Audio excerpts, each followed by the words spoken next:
صحیح بخاری حدیث نمبر 729۔ حضرت عائشہ رضی اللہ تعالی عنہ نے بتلایا کہ رسول کریم صلی اللہ علیہ وسلم رات میں اپنے حجرہ کے اندر تہجد کی نماز پڑھتے تھے۔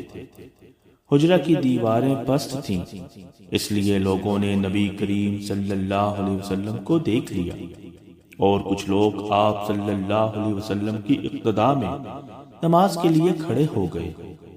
صبح کے وقت لوگوں نے اس کا ذکر دوسروں سے کیا۔ پھر جب دوسری رات آپ صلی اللہ علیہ وسلم کھڑے ہوئے تو کچھ لوگ آپ صلی اللہ علیہ وسلم کی اقتداء میں اس رات بھی کھڑے ہو گئے۔ یہ صورت 2 یا 3 راتوں تک رہی۔ اس کے بعد رسول اللہ صلی اللہ علیہ وسلم بیٹھ رہے اور نماز کے مقام پر تشریف نہیں لائے۔ پھر صبح کے وقت لوگوں نے اس کا ذکر کیا تو آپ صلی اللہ علیہ وسلم نے فرمایا کہ میں ڈرا کہ کہیں رات کی نماز تہجد تم پر فرض نہ ہو جائے۔